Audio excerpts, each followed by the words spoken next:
Last time வெளியிட்ட அந்த கிளிம்ஸ்லேயே பார்த்தீங்கன்னா ஒரு நெகட்டிவ் கூட வரவே இல்லை.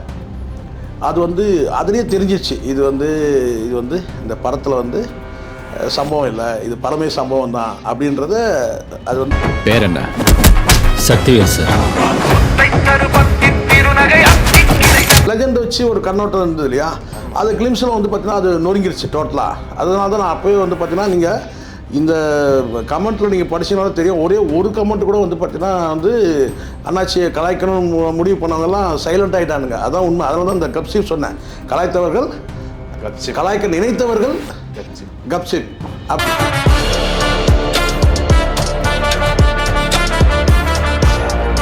இப்போ இந்த ட்ரெய்லரை பார்த்தா இந்த வார்த்தை தான் சொல்ல தோணுது, கோலிவுட் கதறது பாலிவுட் பதறது அப்படின்ற மாதிரி தான் இருக்குது.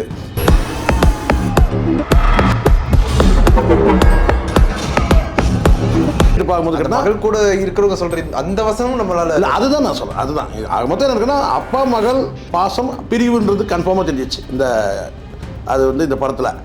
ஆனால் எதுக்காக வில்லன்கள் இவங்களை கடத்துற மாதிரி காட்சி இருக்கா அப்படி அதை யோசிக்கணும். ஏன்னா வில்லன்கள் அப்போ எதுக்காக கடத்துறாங்கன்ற ஒரு கேள்விலாம் இருக்கு இல்லையா. எனக்கு அவர் கூடவே இருக்கணும் போல இருக்கு. நீ எப்படிடி அவர் கூடயே இருக்க முடியும்?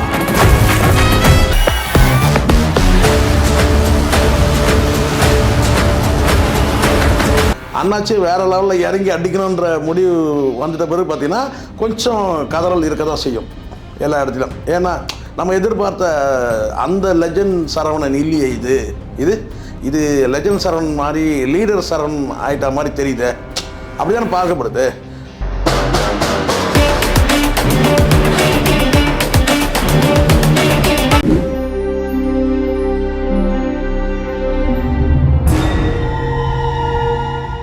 ஆடுகளம் சினிமா நேயர்களுக்கு வணக்கம். இன்று நம்மோடு நேர்காணல் பேசுவதற்காக பத்திரிகையாளர் திருமிகு சேகர் ஜெய்சங்கர் அவர்கள் நம்முடன் இருக்கிறார். வாருங்கள், அவரோடு பேசலாம். சார் வணக்கம். சார் வணக்கம்.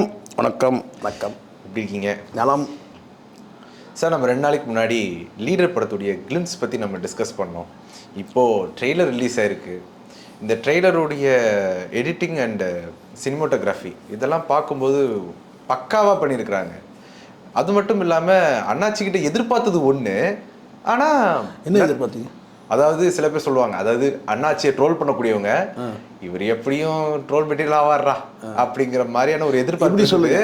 கலாய்த்தவர்கள் கப்சிப் ஆக்கிட்டாங்க அப்படின்னு சொல்கிறேன். அண்ணாச்சி என்ன பண்ணிட்டாங்க, கலாய்த்தவர்களை கப்சிப் ஆக்கிய அண்ணாச்சி. இந்த டைட்டில் வச்சா நல்லாயிருக்கும், கலாய்த்தவர்களை கப்சிப் ஆக்கிய அண்ணாச்சி. இந்த ட்ரெய்லருடைய உங்களுடைய ரியாக்ஷன்? லைக் லாஸ்ட் டைம் வெளியிட்ட அந்த கிளிம்ஸ்லேயே பார்த்தீங்கன்னா ஒரு நெகட்டிவ் கூட வரவே இல்லை. அது அதுலேயே தெரிஞ்சிச்சு இது இந்த படத்தில் சம்பவம் இல்லை, இது படமே சம்பவம் தான் அப்படின்றத. அது ஒரு கன்க்ளூஷன் வந்துட்டோம் நம்ம அப்போவே. சரிங்களா? அதுக்கப்புறம் அண்ணாச்சியோட மேடை அந்த நிகழ்ச்சி இருக்கு இல்லையா, அதுலேயும் பார்த்தோம். அவர் நிறைய பேசுனதெல்லாம் நம்ம கேட்டோம். அப்போ எதிர்பார்ப்பு இன்னும் கொஞ்சம் ரைஸ் ஆகுது. அந்த இதை கிளிம்ஸை தாண்டி அவர் மேடையில் அவர் சொல்லக்கூடிய சில விஷயங்கள். அடுத்த படமும் நான் துரை செந்தில்குமார்கிட்ட கொடுத்துட்டேன். நான் அடுத்த படமும் கூட இப்போயே ஒரு அட்வான்ஸ் கொடுத்து புக் பண்ணிட்டேன்னு சொல்லும் போதே அண்ணாச்சி ஃபுல் கான்ஃபிடென்ட்டில் இருக்கிறாருன்றது தெரிஞ்சு. அந்த கான்ஃபிடென்ட்டே நமக்கு படத்தில் எதிர்பார்ப்பு ஹைப் கிரியேட் ஆயிடுச்சு.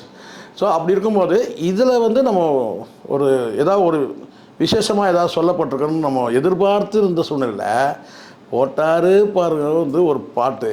இது அந்த முருகன் பாட்டு. எனக்கு உங்களுக்கு தெரியும், எனக்கு இறை நம்பிக்கை எனக்கு கிடையாது. நான் இப்போவும் சொல்லிடுறேன், எனக்கு இறை நம்பிக்கை இல்லை. ஆனால் இந்த பாடலாம் நான் முணுமுணுப்பேன்.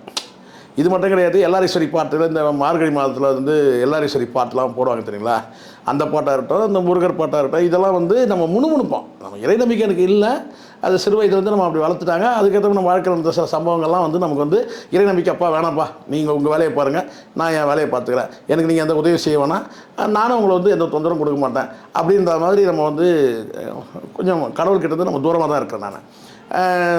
அதை இந்த சிறை படத்தில் சொல்லுவார் பாருங்க, விக்ரம் பிரபு சொல்லுவார் ஒரு வார்த்தை, நான் எனக்கு எதுவும் தொந்தரவு தரல, நான் இதுக்கு உள்ளே வரணும்னு சொல்லுவார் கோயிலுக்குள்ளே. அந்த மாதிரி நம்ம இருக்கிறோம். ஸோ இது என்னென்னா, இந்த படத்தில் ஒரு பக்தி பாட்டை இப்படி கூட ஒரு ஸ்டண்ட் காட்சியோடு சேர்த்து இந்த கட்டிங்ஸ் இருக்குல்ல, இந்த எடிட்டிங் உண்மையில் நல்லா இருந்துச்சு. இது வந்து படம் வந்து சிறப்பாக இருக்கிறன்றது நம்ம ட்ரெய்லர்லேயே சொல்லிடலாம். அதனால் நம்ம இந்த கிளிம்ஸாக இருக்கட்டும், இந்த ட்ரெய்லர்லேயே வந்து அதில் இருக்கிற அந்த கட்டிங்ஸு, அந்த சம்பவத்தை வச்சே நம்ம சொல்லிடலாம் என்னென்னா இந்த படம் வந்து எப்படி இருக்குன்றத வந்து அதுக்கு தான் அந்த ட்ரெய்லர் முன்னோட்டமே வந்து என்னென்னா படத்தில் இருக்க எதிர்பார்ப்பை வந்து கூட்டுறதுக்கு தான் அப்படின்றது சில பேருடைய கருத்தாக இருக்குது இல்லையா. அந்த கருத்தில் நம்ம முரண்பட வேண்டாம். ஆனால் நம்ம வந்து தெரியும் சில நேரங்களில் வந்து பார்த்திங்கன்னா ட்ரெய்லரில் நிறைய சம்பவங்கள் காட்டுறாங்க சார், ஆனால் படம் போகல அப்படின்லாம் சில பேர் சொல்லுவாங்க தான். ஆனால் இந்த கிளிம்ஸ் வந்து பார்த்திங்கன்னா வழக்கமாக நினைக்கிற அந்த கண்ணோட்டம், வழக்கமானதை விட என்ன கேட்டிங்கன்னா லெஜெண்ட் வச்சு ஒரு கண்ணோட்டம் இருந்தது இல்லையா, அது கிளிம்ஸில் வந்து பார்த்திங்கன்னா அது நொறுங்கிருச்சு டோட்டலாக. அதனால தான் நான் அப்போயே வந்து பார்த்திங்கன்னா நீங்கள் இந்த கமெண்ட்டில் நீங்கள் படிச்சீங்கனாலும் தெரியும், ஒரே ஒரு கமெண்ட் கூட வந்து பார்த்தீங்கன்னா வந்து அண்ணாச்சியை கலாய்க்கணும்னு முடிவு பண்ணவங்கெல்லாம் சைலண்ட் ஆகிட்டானுங்க. அதான் உண்மை. அதனால தான் இந்த கப்சிப் சொன்னேன். கலாய்த்தவர்கள் கலாய்க்க நினைத்தவர்கள் கப்சிப் அப்படி ஆகிடுச்சு. ஏன்னா படம் தான் அது, எப்படியாவது ஒரு மூலையில் சொன்னேன். அதில் வந்து பார்த்திங்கன்னா அண்ணாச்சியோட அந்த அந்த அப்பியரன்ஸ் இருக்குல்ல, ஒரு காட்சியில் வரக்கூடியது இருக்குன்னா அது கண்களில் இருக்கிற அந்த ஃபயராக இருக்கட்டும். ஸோ இதெல்லாம் நம்ம வந்து கடந்த படம் வந்து வேறு வழி இல்லாமல் நம்ம ஒப்பீட்டளவில் நம்ம என்ன செய்யணும், அந்த லெஜண்ட் படத்தை நம்ம சொல்கிறோம். பட் இதில் வந்து பார்த்திங்கன்னா முற்றிலுமாக வந்து வேறு அண்ணாச்சியை நம்ம பார்க்குற மாதிரி இருக்குது. அண்ணாச்சி வேறு லெவலில் இறங்கிட்டார். அவர் ஏற்கனவே இந்த மேடையில் சொன்னார் இல்லையா, அவங்க தாயார்கிட்ட வந்து நான் ஒரு நாள் இந்த ஷாருக் கான் மாதிரி சல்மான் கான் மாதிரி வருவேன்னு சொன்னார்ல, அப்போயே முடிஞ்சிச்சு. அப்படிங்க லோக்கலில் யாரையும் சொல்லவே இல்லை. லோக்கல் மீன்ஸ் என்ன, கோலிவுட்டில் யாருமே சொல்லவே இல்லை. அவர் எய்ம் வந்து பாலிவுட்டில் சொல்கிறார். இப்போ இந்த ட்ரெய்லரை பார்த்தா இந்த வார்த்தை தான் சொல்ல தோணுது, கோலிவுட் கதறது பாலிவுட் பதறது அப்படின்ற மாதிரி தான் இருக்குது. சொல்லிட்டேன். எனக்கு துரை செந்தில்குமார் வந்து எனக்கு பிடிச்ச படத்தில் 5 படம் அவர் பண்ணியிருக்காரு. அதில் எனக்கு வந்து கருடனில் எனக்கு ரொம்ப பிடிச்சிருக்கு. அவருடைய அந்த என்ன சொன்ன அந்த சூரியை வந்து எப்படிலாம் வந்து அவர் வந்து காட்சிப்படுத்தியிருப்பார்ன்றதை நம்ம பார்ப்போம். அதுவும் வன்முறை காட்சிகள் சில சொல்லுவாங்கள்ல, இந்த கத்தியில் அந்த கையை வெட்டுற காட்சிலாம் வந்து பார்த்தீங்கன்னா எனக்கு கூட நீங்கள் கூட போன தடவை கேட்டிங்களா, வன்முறை காட்சிலாம் உங்களுக்கு வந்து உடன்பாடு இல்லை தான். ஆனால் கதைக்கு இது தேவைன்னா அது கண்டிப்பாக அது செஞ்சு தான் ஆகணும். அப்போது அந்த இடத்துல நீங்கள் வந்து கருடன் படத்துலேயே பார்த்தீங்கன்னா அந்த சசியோட அந்த அந்த வன்முறை காட்சி கத்தியில் கையை வெட்டுற இதெல்லாம் ரொம்ப பதற்றமாக இருக்கும். அந்த சீனே வந்து பார்த்தீங்கன்னா எப்படா இப்படி பதற வைக்கலாம், ஒரு சீட்டோட நுனிக்கு ஓடி வந்துடுவோம். அப்படி தான் இருக்கும் அந்த காட்சி. சசியை வந்து பார்த்திங்கன்னா வந்து அந்த வெற்ற காட்சி, வன்முறை காட்சியை நம்ம தவிர்த்தால் கூட பார்த்திங்கன்னா அது பிடிக்கலனால் கூட அந்த காட்சி வந்து நம்ம பிடிச்சுன்னு சொல்ல முடியாது. அந்த காட்சி வந்து அந்த படத்துக்கு தேவையானதுன்ற மாதிரி தேவை தான். இதன் மூலமாக வந்து ஒரு பெரிய ஒரு நண்பன் கூட பழகின நண்பன் வந்து எவ்வளோ பெரிய துரோகியாக மாறுறான் அப்படின்றது தான் அந்த கருடனில் ஒரு காட்சி. அது மாதிரி என்ன கேட்டால் இந்த படத்தில் வந்து அண்ணாச்சி வந்து பார்த்திங்கன்னா வேறு லெவலில் தான். ஏன்னா ஒரு காமெடி நடிகனாக இருந்த சூரியை வந்து ஒரு முழு கதாநாயகனாக நம்ம அந்த படத்தில் பார்க்க முடியும், கருடனில் பார்க்க முடியும். இத்தனைக்கும் வந்து ரொம்ப வந்து வீக்கான ஒரு ரோல் தான் அது. ஏன்னா சசிக்கு வந்து அவர் வந்து நான் கூட இருக்கிற ஒரு தம்பி மாதிரி இருக்கிற ஒரு நபர் தான். அப்போ ஒரு முழு கதாநாயகனாக வந்து இப்போ வந்து இந்த படத்தில் வந்து ஏற்கனவே லெஜண்டில் வந்து ஹீரோவாக அறிமுகமானவர் அண்ணாச்சி. இதில் வந்து அடுத்த படம் வந்து பார்த்திங்கன்னா வந்து மிகப்பெரிய அளவில் ஒரு எதிர்பார்ப்பு இருக்குது அடுத்த படம்னா. அப்போ இதில் வந்து நம்ம கிளிம்ஸ் காட்சியை பார்த்தோன்னே முடிவு பண்ணிட்டோம், இது வந்து நிச்சயமாக இந்த படம் வந்து மாறுபட்டு இருக்கும், கடந்த படத்துக்கும் இதுக்கும் மாறுபட்டுருக்கும்.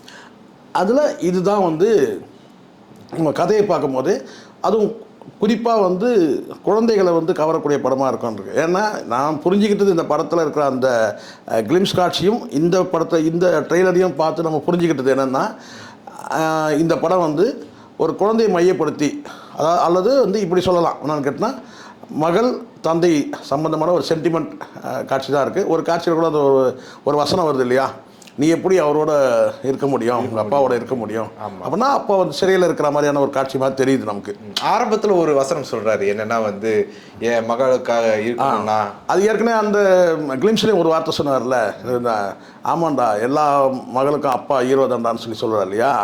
அந்த வசனத்தை ஒப்பிட்டு இதையும் பார்க்கும்போது பார்த்தீங்கன்னா வந்து என் மகள் என்னோட இருக்கணும்னா, அப்போது நான் நினைக்கிறேன் அப்பா கிட்ட வந்து மகளை பிரிக்கிற மாதிரி அந்த காட்சி இருக்கலாம். ஏதோ ஒரு சூழல் பிரிக்கும். ஏதோ சூழல் கடத்தல் தான் இருக்கணுன்றதுக்கான வாய்ப்பு இருக்குது. ஏன்னா சில வில்லன்கள்லாம் இருக்கிறாங்கன்னா மகளை கடத்துகிற மாதிரி இருக்கும். அந்த மகளை வந்து எப்படி ஒரு காப்பாற்றுறாருன்ற மாதிரி ஒரு காட்சி இருக்கும். வெயிட்டு தான் அதுவே கதையை இப்போ அதுவே தெரிஞ்சிடும். அது கதை வந்து வேறு லெவலில் இருக்கும்ன்ட்டு. அப்போ அந்த மகளை காப்பாற்றுற மாதிரி இது ஒரு யூகமாக தான் நான் சொல்கிறேன். எனக்கு வந்து கதை தெரியாது. ஏன்னா ஆனால் அந்தளவுக்கு தான் இந்த கட்டிங்ஸு எடிட்டிங் கட்டிங்ஸ் அப்படி தான் இருக்குது. பார்க்கும்போதே அது என்ன கதையாக இருக்குன்றதை நம்மளால ஜட்ஜ் பண்ண முடியும். அப்படி ஃபுல்லாக ஜட்ஜ் பண்ண முடியலையே. நமக்கு என்னென்னா ஒரு அப்பா மகள் வந்து பாச போராட்டம் தெரியுது கன்ஃபார்ம். அதில் ஒன்றும் டவுட்டே கிடையாது.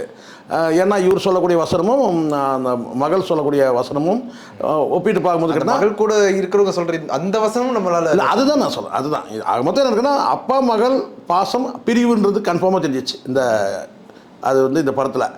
ஆனால் எதுக்காக வந்து வில்லன்கள் வந்து இவங்களை கடத்துகிற மாதிரி காட்சி இருக்கா அப்படி அதை யோசிக்கணும். ஏன்னா வில்லன்கள் அப்போ எதுக்காக கடத்துகிறாங்கன்ற ஒரு கேள்விலாம் இருக்குது இல்லையா. அப்போது இந்த படம் வந்து பார்த்திங்கன்னா வந்து முழுக்க குழந்தைங்களையும் சேர்ந்து கவர் பண்ணுற மாதிரி தான் இருக்கும். அப்போது குழந்தைங்களை கவர் பண்ணுற மாதிரி தான் இந்த படம் வந்து முழுக்க குடும்ப படம்னு சொல்கிறேன். குடும்பத்தோடு போய் பார்க்கக்கூடிய படமாக எடுத்திருக்காங்கன்னு கிளியர் ஆயிடுச்சுல. இந்த காட்சி வச்சு பார்க்கும்போது குடும்பத்தோடு போய் பார்க்கலாம். சண்டை காட்சி தானே, ஆக்ஷன் மூவி தானே இருக்குது. ஆக்ஷன் மூவி பார்க்கறதுக்கு வந்து என்னதான் வந்து அப்பா மகள் சென்டிமெண்ட்டாக இருந்தாலும் கூட இதில் இந்த டீசர்லேயும் சரி இந்த ட்ரெய்லரும் சரி அந்த கிளிம்ஸ்லையும் போன கிளிம்ஸ்லையும் பார்க்கும்போது பார்த்திங்கன்னா பிரதானமாக ஸ்டண்ட்டு தான் பார்க்குறோம். ஸோ ஸ்டண்ட் காட்சி வந்து மகேஷ் மேத்யூன்றவர் தான் பண்ணியிருக்காரு. அது நல்லா ரொம்ப என்ன சொன்ன பார்க்கறதுக்கு வந்து பார்த்தீங்கன்னா கொஞ்சம் வித்தியாசமாக இருக்குது. வசனங்களை உச்சரிப்பாக இருக்கட்டும். அது கடந்த கிளிம்ஸில் இதுலேயும் வந்து பார்த்திங்கன்னா கண்டிப்பாக வந்து பக்காவாக தான் இருக்குது. அதாவது பச்சை தமிழன் பக்கா மாஸ் அப்படி தானே இருக்குது. என்ன தான் நீங்கள் வந்து வழக்கமாக வந்து வந்து பல படங்களில் வந்து நம்ம பார்க்குறோம். சூர்யா படங்கள் ஆக்ஷன் மூவிங்கிற இங்கே ஒரு விஷயம் நான் சொல்கிறேன். ஒரு அப்பா அம்மா கதையே இருக்குது. இல்லை அது ஒன்று இருக்குது. ரெண்டாவது என்னென்னா ஒரு விஷயம் இருக்குது சித்தார்த். அது சொன்னால் இவங்களுக்கு வந்து இந்த கோலிவுட்டில் எப்படி புரிஞ்சுப்பாங்கன்னு தெரியல. இங்கே பல பேருக்கு வந்து ஆக்ஷன் வரவே வராது. ஆக்ஷன் வராது. ஆனால் ஆக்ஷன் மூவியில் நடிப்பாங்க. அதுக்கு நீங்கள் வந்து பழைய நம்ம கார்த்திக் எடுத்துக்கலாம். கார்த்திகாவில் வந்து பார்த்தீங்கன்னா அமரன் படம்லாம் ஃபுல்லாக போச்சு. நான் சொல்கிறேன் இந்த அமரன் கார்த்திக் நடித்த பழைய அமரன் சொல்கிறேன். பெரிய செலவில் பிரம்மாண்டமாக வந்து பார்த்திங்கன்னா பெரிய கேங்ஸ்டர் அவர் அந்த படத்தில். ஆனால் ஒர்க் அவுட்டே ஆகாத ஃப்ளாப் ஆச்சு படம். ஒரு வாரம் கூட ஓடலை. ஆனால் அதுக்காக மெனக்கட்டு கஷ்டப்பட்டாங்க. அதில் வந்து நடித்த வில்லன் ராதாரவி இவங்கெல்லாம் வந்து பார்த்திங்கன்னா வந்து இந்த பல்லெல்லாம் வந்து கட்டிட்டு பயங்கரமாக நடிப்பார் அண்ணன் யார் ராதாரவி. இந்த பல்லெல்லாம் செட்டிங்லாம் வச்சுக்கிட்டு நானே சொல்லியிருக்கேன், அண்ணங்க விட்டு பேசும்போது சொல்லியிருக்கேன். பயங்கரமான வில்லனாக நடிச்சிங்க அந்த படத்தில். ஏன்னா அப்படி இருக்கும், மிரட்டுற மாதிரி இருக்கும். ஆனால் அப்படிலாம் படம் போகல. அது மாதிரி நிறைய பேர் நம்ம சொல்ல முடியும். ஆக்ஷன் அதாவது கேட்டால் ஸ்டண்ட்டு காட்சியில் நடிக்கிறவங்க நீங்கள் ஆரம்பத்துலேருந்து நீங்கள் எடுங்களேன். நீங்கள் எம்ஜிஆர் வந்து ஸ்டண்ட் காட்சியில் பார்க்குற மாதிரி இருக்கும். சிவாஜி ஓரளவு பார்க்குற மாதிரி இருக்கும். ஆனால் வந்து ஜெமினி வந்து பார்த்தீங்கன்னா வந்து ஏதாவது ஸ்டண்ட்டு காட்சி எப்போதாவது பண்ணி பார்த்துருக்கீங்க? அது இருக்காது. அவர் காதல் மன்னன் அது போயிடும்.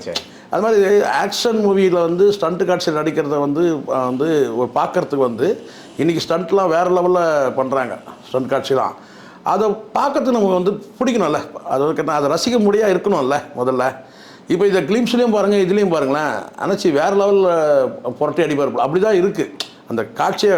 அந்த ஸ்டண்ட் காட்சியை அந்த மூமெண்ட்டே அந்த கண்ணில் வந்து அந்த ஒரு ஃபயராக வந்து அப்படி அந்த முக பாவனையை வச்சுக்கிட்டு பண்ணக்கூடியதெல்லாம் வந்து பார்த்தீங்கன்னா ரொம்ப நல்லாயிருக்கு. அதான் படம் வந்து ரொம்ப எதிர்பார்க்குறது. ஏப்ரலில் தான் இருக்குது. பார்க்கலாம். ஏப்ரல் வரும்போது எப்படின்றத பார்க்கலாம். படத்தில் வந்து நடிச்சிருக்கக்கூடிய காஸ்ட் அண்ட் க்ரூ அதெல்லாம் பார்க்கும்போது அதெல்லாம் எப்படி சார் ஃபீல் பண்ணுறீங்க? ஷாம் அதில் வந்து இன்ஸ்பெக்டராக நடிச்சிருக்கிறாரு. அதுதான் இல்லை எனக்கு ஆண்ட்ரியா இவங்கெல்லாம் பண்ணும்போது பார்த்திங்கன்னா ஒரு முதல்ல சினிமோட்டோகிராஃபி நம்ம சொல்லி தான் ஆகணும். அது வந்து நல்லாயிருக்கு.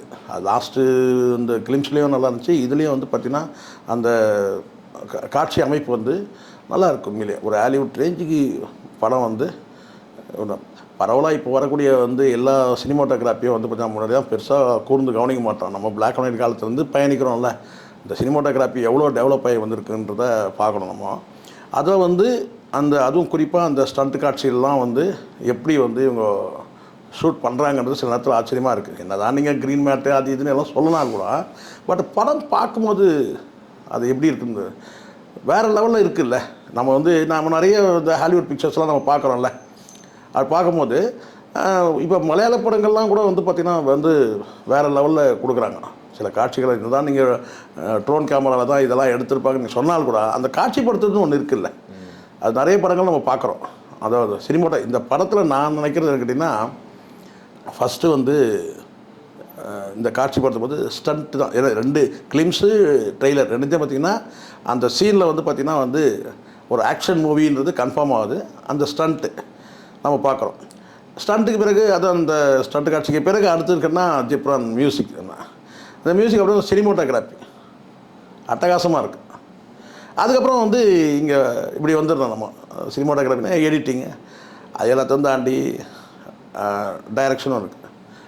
ஏன்னா அவரே வந்து ஸ்கிரிப்டு வந்து அவரே தான் நினைக்கிறேன்.